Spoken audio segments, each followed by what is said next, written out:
नायकत्वमा उपलब्ध हुने मौकाहरू बीचमा हामी यति विघ्न घेरिएर बसेका हुन्छौं, हामी पत्तो पाउँदैनौं। तपाई नायकत्व मिल्ने अवसरहरू बीच घेरिएर बस्नु भएको छ र आफ्नो नायकत्व प्रदर्शन गर्ने बेला आयो कि लजाउनुहुन्छ। मानौ तपाईसित केही पनि छैन।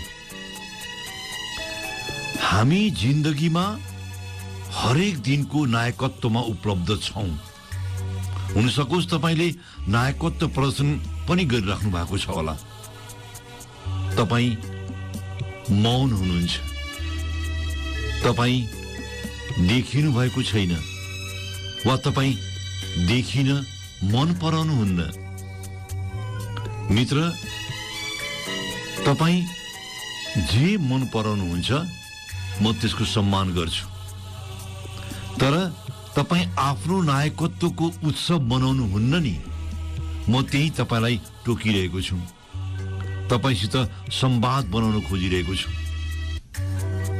तपाईसित त्यस्तो धेरै क्षमता छ जसले तपाई अरूको जीवनमा प्रभाव निकाल्न सक्नुहुन्छ। तपाई यो सारा ब्रह्माण्डमा पुतली प्रभाव दिन सक्नुहुन्छ। पुतली प्रभाव बुझ्नुहुन्छ नि? एक थरीका मौसम विज्ञहरूले निकालेको अनुसन्धानको निचोड हो पुतली प्रभाव। तपाईसित त्यो क्षमता छ। तपाई अरूको जीवनमा प्रभाव निकाल्न सक्नुहुन्छ। तपाई हामीसित भएको कति मात्रै हो भने हामी हाम्रो ठूलो समुदायमा प्रभाव पार्ने Mahatma Gandhi, mother Teresa, Albert Einstein जस्ता कृत्यको कल्पना गरी बस्छौं। हामी हो महात्मा गान्धीले अहिंसा र शान्तिपूर्ण प्रतिरोधको एउटा नयाँ भाष्य दिए। यो सभ्यतालाई सेवा, निस्वार्थ सेवाको एउटा सर्वथा प्रभाव पार्ने शैली दिइन् मदर टेरेसाले। त्यो पनि सत्य हो। तपाई हामीसित थचक्क हुने कुरा कहाँनिर भएको हो भने हामी आफूलाई तिनको योगदान अघिल्तिर राखेर आफ्नो अनुहार हेर्छौं के हामी त्यहीँनिर खस्किएका छौं। हामी दाजिन खोज्छौं, दाजिएर निचोड निकाल्छौं। मदर टेरेसा एक ठाउँमा गजब भन्छिन्, तपाई 100 जना मानिसलाई खुवाउन सक्नुहुन्न। के भो त? एक जनालाई मात्र खुवाएर आफूभित्रको नायकत्व निकाल्नुस् न। कति मिठो हेर्नुस्। यो तपाई बाँचेको जगतलाई राम्रो बनाउन तपाईको सानो नायकत्वको काम नै पुग्दो छ के?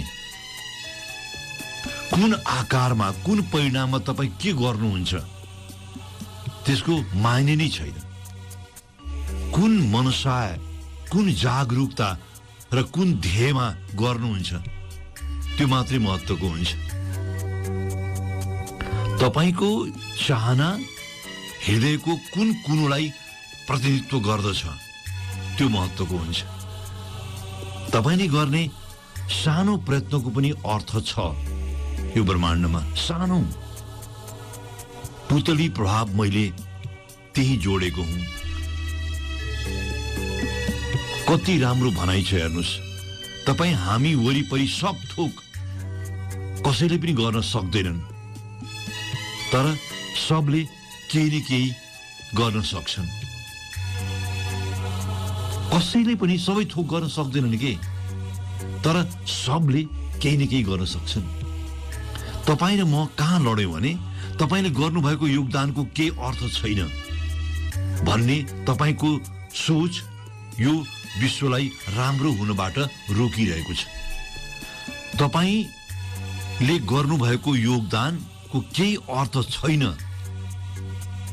भन्ने जुन सोच छ नि, हो त्यसले तपाईलाई रोकिरहेको छ। यो विश्वलाई राम्रो हुनबाट रोकिरहेको छ कि तपाईँ आफूले गर्ने सानो वा ठूलो पुतली प्रभाव यो जीवनको लागि ठूलो मुख्य कुरा हो।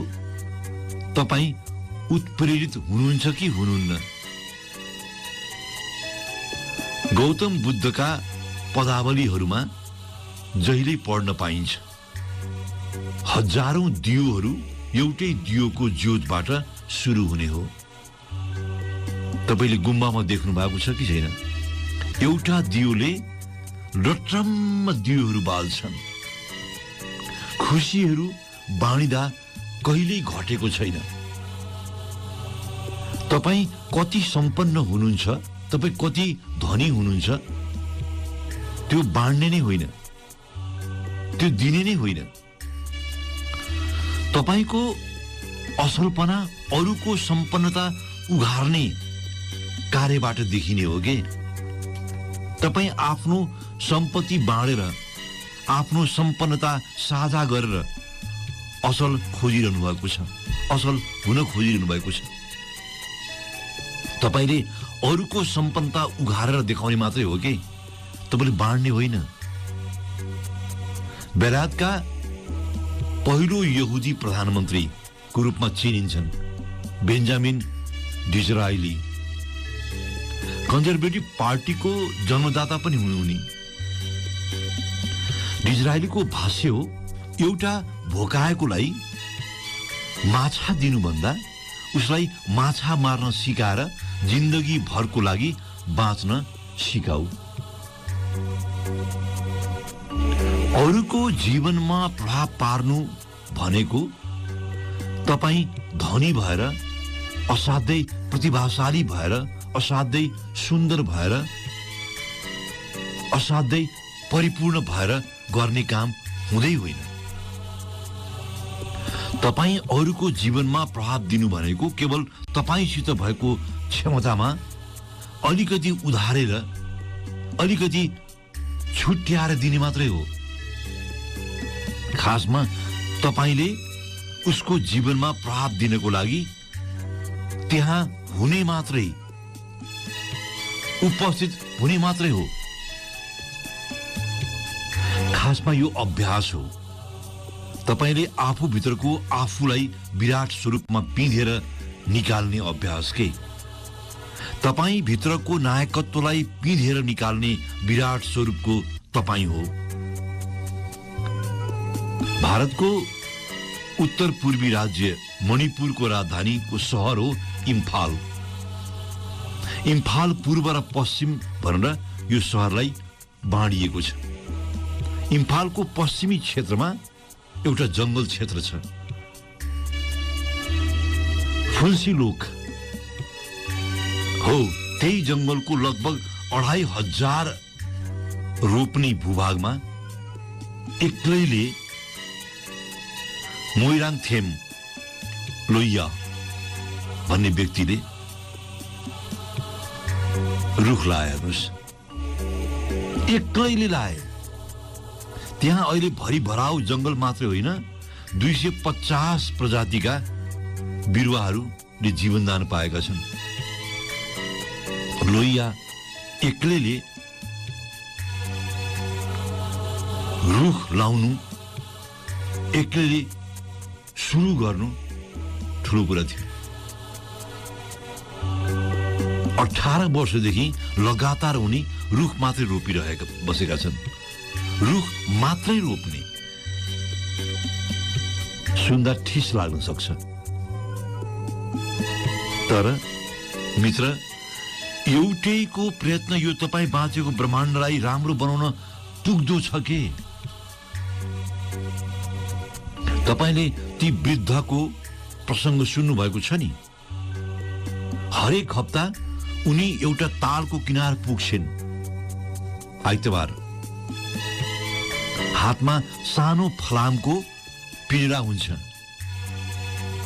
तालको किनारमा साना साना कछुवाका नानीहरू किनारतिर आएका हुन्छन्। उनी तीमध्ये एउटा कछुवालाई पिंजरामा संकलन गर्छिन् र किनारमा ल्याउँछिन् र त्यो कछुवाको खपटोलाई स्पन्जले बिस्तारै मुलायम ढङ्गबाट पुसिदिन्छन्। हेर्दा अचम्मको काम जस्तो लाग्छ तपाईलाई, तर उनी भन्छन् पानीमा भएको प्रदूषणको कारण कछुवाका खपटोहरू मसिना फोहोरहरूले भरिन्छन् र तिनको खपटोहरूले तापक्रम बटुल्न सक्दैनन्। त्यसो गर्दाखेरि सबै थुनिन्छन्, तापक्रम बटुल्न सक्दैन, जसले गर्दा ती राम्ररी तैरिन सक्दैनन्। कछुवाको तैरिने शक्ति चाहिँ त्यो खपटोमा हुँदो रहेछ। हेर्नुहोस्, यसले तिनका कोशिकाहरू कमजोर हुन्छन्। म केवल तिनलाई तिनको सम्पन्नतामा उपलब्ध गराउने यत्न गर्दछु। ती वृद्धाले भने कि भने हेर्नुहोस्, म कछुवाहरूलाई तिनको सम्पन्नतामा उपलब्ध गराउने यत्नमा छु। हरेक हप्ता साप्ताहिक बिदाको बिहान ती वृद्ध ताल छेउमा साना साना कछुवालाई तिनको सम्पन्नतामा उपलब्ध गराइरहेकी भेटिन्छन्। तपाईँ अरूलाई प्रभाव दिनु भनेको ठुलो मान्छे हुन गर्ने काम होइन के? यो त तपाईँ स्वयंले आफू भित्रको नायकत्वलाई उधारेर आफै खुसी हुने कुरा हो के? हस्, तपाईँ तरलीमा बस्नुहुन्छ नि, मेरो मन प्रसन्न हुन्छ।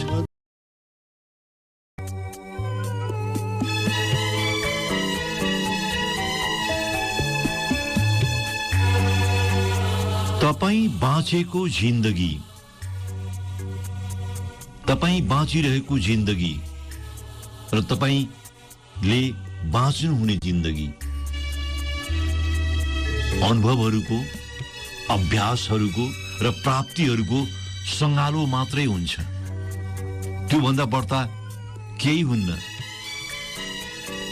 सङ्गालोहरूको जुन दैलो छ, जुन सीमा छ नि, हो तिनै अनुभव, अभ्यास र प्राप्तिहरूको बीचमा रहेर तपाईले, हामीले जीवनका सुधारहरू, जीवनका संज्ञानहरू खोज्ने हो। त्यहीँनिर हामीले जीवनको सिद्धि खोज्ने हो, उपलब्धि खोज्ने हो। तपाईँ हामीमा जुन प्रकारको निरसपना आएको छ, जुन प्रकारको पट्यार लाग्दोपन देखिएको छ, खासमा त्यो नै हाम्रो सिकाइको प्रस्थान बिन्दु हो। दिनदिनैको उही पट्यार लाग्दो, उही निरसपनाले हामी भित्र खिया पारेको छ के? त्यसैले पनि भनिएको, तपाईले हरेक दिन भित्रको राम्रोपन खोज्नु जरुरी छ। आफू भित्रको राम्रोपन हरेक दिन खोज्नु जरुरी छ। तपाईँ भित्रको राम्रो मान्छेको उत्खननले मात्र तपाईलाई यो जिन्दगीको रोमाञ्चकतामा उपलब्ध गराउँछ। जिन्दगीसितको यो रोमाञ्चकता तपाईले एउटा एउटा इँटामा व्यवस्थापन खोजेर मात्र मिल्छ। फेरि ढवाक्कै मिल्ने होइन। पर्खाल लाउँदा तपाईले देख्नु भएको छ, एउटा एउटा इँटालाई त्यो घन्टी लाएर व्यवस्थित गर्दा मात्र पर्खाल ठडिन्छ, सोझो हुन्छ। हामीलाई लाग्छ पर्खाल त्यसै उभिन्छ। पर्खालको विज्ञानमा एउटा एउटा इँटको घन्टी लाएर गरिएको व्यवस्थापन जरुरी हुने गर्दछ। एकपटकको घटनामा एउटा बेकरी साउले दिएको जवाफले हामीलाई जीवनको नवीनता, जीवनको चलायमान बुझ्न सजिलो पार्दछ। यो घटनामा बेकरी पसले आफू अघिल्तिरको एउटा अग्लो पर्खाल छ, उसको पसल अघिल्तिर। बेकरी मालिक सोच्छ यो भन्दा अलिक बढी अग्लो पर्खाल बनाउनु पर्यो। अब पुरानो अग्लो पर्खाल भत्काएर झारिएको छ। बेकरी साहु आफ्ना कान्छा भाइसित मिलेर पर्खाल लाउने सोच छ। पहिला दुवै हच्किए, त्यो भत्काउनु त भत्काए, तर योभन्दा पनि अग्लो पर्खाल लाउने कुरा तिनलाई सम्भव लाग्न छोड्यो। अब डर के भयो भने पर्खाल नलाउँदा त्यो ठाउँ त्यसै खाली रहने भयो र कसैले अतिक्रमण गर्ने डर पनि हुने भयो। अब ती दुवै दाजुलाई भाइ पर्खाल लाउन सुरु गर्छन्। पसलमा बिक्री पनि मालामाल। अब ती दिनको निश्चित समय ग्राहक नहुने बेला पर्खाल लाउने काम सिद्ध्याउँछन्। हेर्नुहोस्, अब एउटा इँटा पछि अर्को इँटा, हरेक इँटामा लेबलिङ गर्ने, घन्टी झुन्ड्याउने, मसला मिसमास गर्ने, इँटालाई माथि पुर्याएर त्यसलाई राख्ने। त्यो गाह्रो भन्दा पनि होसियारी चाहिएको हुन्छ कि त्यहाँ धेरै। लगभग 1.5 वर्षपछि ती दुई भाइले पर्खालमा अन्तिम इँटा राखेर तल झर्छन्। त्यतिखेर उनका पिताश्री त्यहाँ आइपुग्छन् त्यो दृश्यमा र सन्तोषपूर्वक हेर्छन् र पर्खाल पुरानो भन्दा अग्लो भएको सन्तोष पोख्दछ। पिताश्री भन्छन्, अबदेखि तिमीहरू कहिल्यै पनि मेरो अघिल्तिर नभन्नु, हामी गर्न सक्दैनौँ, हामी गर्न सक्दैनौँ, कहिले पनि नभन्नु। अब अग्लो पर्खाल लाउने दाजु भन्छन्, मैले बुझेँ, कहिल्यै म अग्लो वा सबभन्दा नराम्रो पर्खाल लाउँछु, कहिले त्यसो भनेर सुरु गर्दिनँ। म सधैँभरि एउटा इँटा लिन्थेँ र त्यो इँटलाई अरू इँट झै सही ढङ्गले सही लेभलमा राख्ने प्रयत्न गर्थेँ। जम्मा एउटा इँटा। मलाई लाग्थ्यो यो इँट सम्पूर्ण पर्खालको आधार हो। म हरेक इँटसित त्यस्तै व्यवहार गर्थेँ, बातचित गर्थेँ, संवाद गर्थेँ म। र तपाईँ जसै हरेक दिन इँटहरूसित त्यस्तो व्यवहार गर्नुहुन्छ, तपाईँले चाहेको पर्खाल राम्रो हुन्छ, बलियो हुन्छ। तपाईँ हाम्रो जीवनको लस्करसित पनि त्यति नै हो। हामी कहिल्यै भन्दैनौँ म आफ्नो जीवनको सबभन्दा राम्रो संस्करण हुन्छु। त्यहाँबाट सुरु हुने नै होइन। त्यो साह्रै अत्यास लाग्दो हुन्छ, आफूलाई झुक्क्याउने खालको। आज मैले एउटा इँटा थप्ने हो, त्यत्तिकै सही, त्यत्तिकै राम्रो र त्यत्तिकै उम्दा किसिमले जस्तो इँटालाई पर्खालमा राख्नुपर्छ।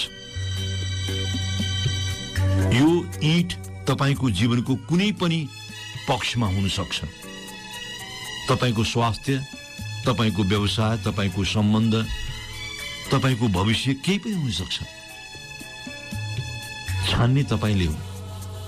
आफू भित्रको के कुरा उत्खनन गरेर निकाल्न सुरु गर्ने हो र कुन ठाउँमा इँटा थप्ने हो, र यसले मात्रै तपाईँ भित्रको सबभन्दा राम्रो संस्करण निकाल्ने हो। तपाईँ हामी झुक्किने कुनै कारण नै छैन। तपाईँ हामी सब आफ्ना क्षमता र सम्भावनाहरूबाट परिपूर्ण छौँ। हाम्रा सम्भावना र क्षमतामा कसैले शङ्का उठाउँछ भने पनि त्यो उसको समस्या हुन्छ, त्यो तपाईँको समस्या नै होइन। तपाईँको समस्या कति मात्रै हो भने तपाईँ भित्रको राम्रो भन्दा राम्रो तपाईँलाई एउटा एउटा इँटाको सन्तुलन मिलाएर निकाल्ने अभ्यास हो। तपाईँ त्यो अभ्यासमा जति छिटो उभिनुहुन्छ त्यति सरल यो जिन्दगीमा प्राप्तिहरूमा तपाईँ सामेल हुनुहुन्छ। हस्,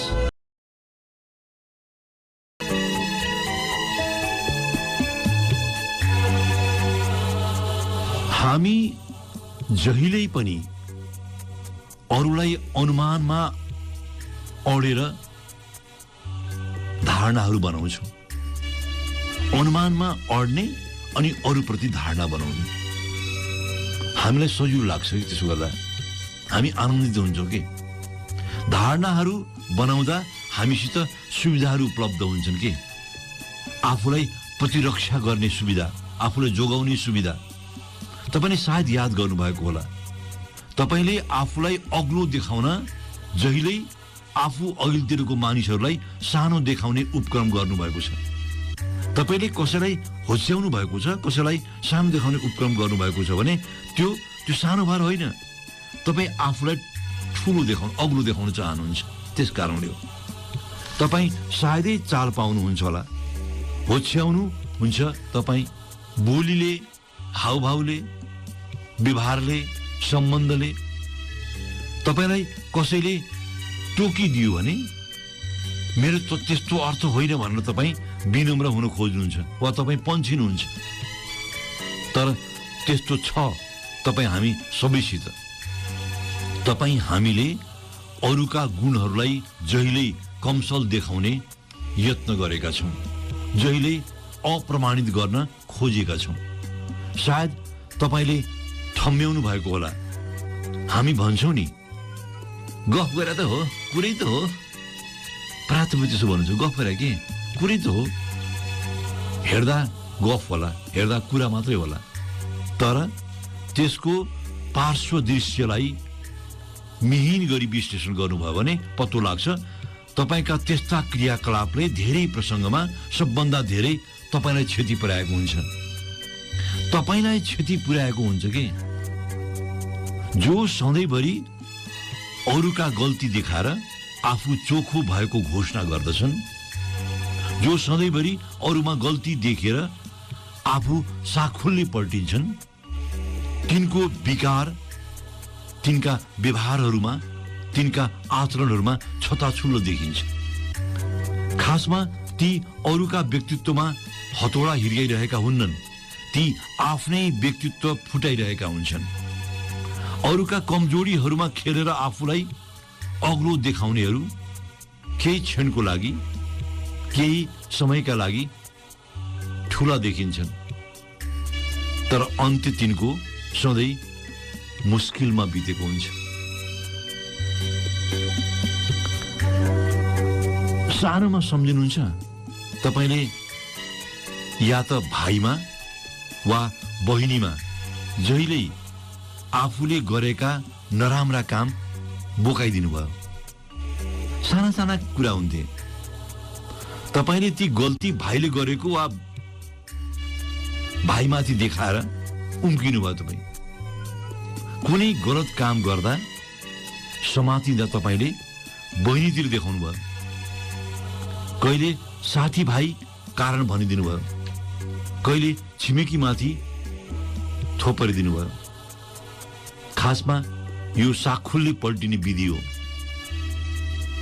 तपाईँलाई क्षणभङ्गुर आनन्द त नमिल्या होइन, मिल्या हो, तर मित्र त्यो क्षणभङ्गुर आनन्दले जिन्दगीमा ठुलो नोक्सान निकाल्यो। तपाईँ आफू जस्तो रहनु भएन के, तपाईँ जुन गुण, जन्मजात गुण, तपाईँ त्यसमा टिकिरहन सक्नु भएन। र हेर्नुहोस्, जसै तपाईँ आफ्नो स्वभावमा रहन सक्नु भएन, दुःखहरू बन्दै गए। दुःख तपाईँले नै बनाउँदै लानुभयो। दुःखको फ्याक्ट्रीको मालिक हुनुभयो तपाईँ। अरूमा कमी देख्ने स्वभावको एउटा प्रसङ्गमा लैजान्छु म तपाईँलाई। धेरै पुरानो समयको प्रसङ्ग होइन यो, तर शिकार युगको प्रसङ्ग हो, शिकार खेल्ने युगको। पहिला शिकार गर्दा मानिसहरू झुन्डमा गर्थे। हेर्नुहोस्, जनावरलाई घेरेर मार्न सकियोस् भनेर झुन्डमा जाने, जनावरलाई घेर्ने अनि मार्ने। जनावरहरूको हिंस्रकपनसित जुझ्न पनि त्यसो गरिन्थ्यो। पछि मानिसहरू साना साना आवश्यकताका लागि साना साना शिकारमा निस्किन थाले। अब भोक लाग्यो, कहाँ सबैलाई बोलाइरहनु, निस्किन्थे। र एक्लै निस्किँदा तिनलाई साथी चाहिन थाल्यो। मानिसले शिकारमा कुकुरलाई साथी बनाउन थाले। हेर्नुहोस्, कुकुरहरू मानिसका साथी मात्रै भएनन्, शिकारका मद्दतगार पनि भए। शिकारलाई घेर्ने, शिकार बटुल्ने आदि कार्यमा मानिसहरूका लागि असाध्यै सहयोगी साबित भए कुकुरहरू। यहाँ एकजना किशोर हिमाली छेउको गोठमा आफ्नो परिवारसित बसेका छन्। अब उनीसित एउटा कुकुर छ जसलाई उनी वसन्त र शरद ऋतुमा पोखरीमा अभ्यास गराउँछन्। त्यो पौडी खेल्ने, शिकार कसरी ल्याउने भनेर उनी पटक पटक अभ्यास गराउँछन्। खासमा उनी कुकुरलाई अभ्यास गरेर तयार गरिरहेका छन् हाँसको शिकार गर्ने बेलाका लागि भनेर। हाँसहरू हिउँद लागेपछि बसाइ सर्दै आउँथे उडेर। अब कुकुर पनि कस्तो आज्ञाकारी भने, टाढाबाट केही फालिदिनुस्, ऊ तालमा हाम फाल्ने र फालेको वस्तु टिपेर ल्याउने।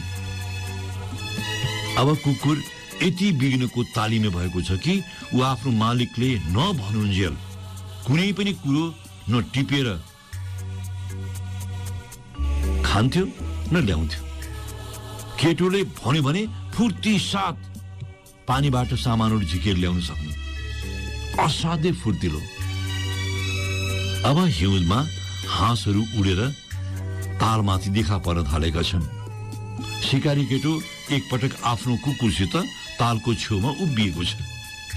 ऊ शिकारी केटो आफ्नो टाउकोमाथि उडिरहेको एक बथान हाँसमा निशान लाएर तीर चलाउँछ। तालको बीचोबीच एउटा हाँस पर्लक्कै ढल्छ। शिकारी कुकुरलाई आदेश दिन्छ। तालिमी कुकुर आँखा नझिम्किँदै तालको पानीमाथि कुदेर तालको बीचमा रहेको त्यो हाँस च्याप्प समाउँछ र फेरि किनारमा पानी माथि टेकेर फर्किन्छ। हेर्नुहोस्, शिकार किनार ल्याइ पुर्याएको भन्दा पनि उसको कुकुर पानीमाथि कुदेको देखेर शिकारी छक्क पर्छ। पानीमाथि कुदेको हो, वाउ! उसलाई विश्वासै हुन्न के भएको यो। तर उसकै आँखातिर उसको कुकुर पुरा निथ्रुक्क भिजेको पनि छैन।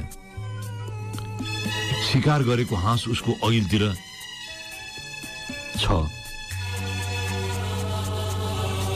अब शिकारी केटोलाई कुकुरसित जादुगरी छ जस्तो लाग्न थालेछ। केही न केही यसमा छ, विलक्षण छ। ऊ अर्को झुन्ड हाँस उडेर आउँदा फेरि तीर चलाउँछ चेक गर्नको लागि। तालको मध्यतिर एउटा हाँस फेरि ढल्छ। ऊ फेरि कुकुरलाई शिकार सङ्कलन गरेर ल्याउन आदेश दिन्छ। कुकुर त्यस्तै बिजुली चम्केको शैलीमा पानी माथि कुदेर हाँस समाएर किनार ल्याउ पुर्याउँछ। अब शिकारी केटो विश्वस्त हुन्छ शिकारी कुकुर साँच्चीकै कुनै दैवी शक्तिले ओतप्रोत छ भनेर।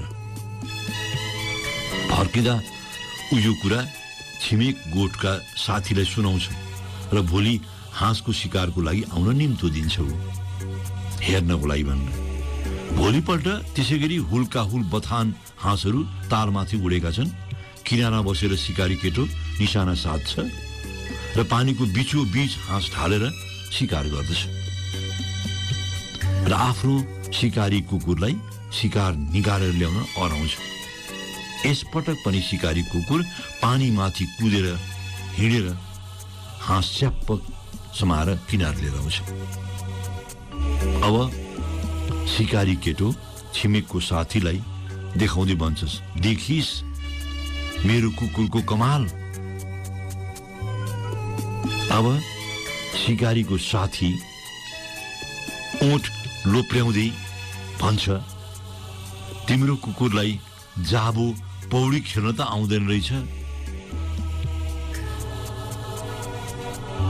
ती शिकारी किशोर अवाक छन्। उनी जुन कुरालाई चमत्कारी भनिरहेका थिए उनका छिमेकी असक्षमता बताइरहेका छन्। तिम्रो कुकुरलाई जाबो पौडी खेल्न त आउँदो रहेछ। मित्र, तपाई आफ्नो जीवनलाई लिएर के धारणा बनाई हिँडिरहनु भएको छ?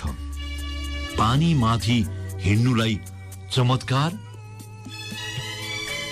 कि पौड्न नसक्ने असक्षमता? यो तपाई बाँचेको जिन्दगी तपाई आफू भएर बाँच्ने हो, अरूको टिप्पणीमा होइन। त्यसो भए म छुट्टियौं। म भन्छु भिजा।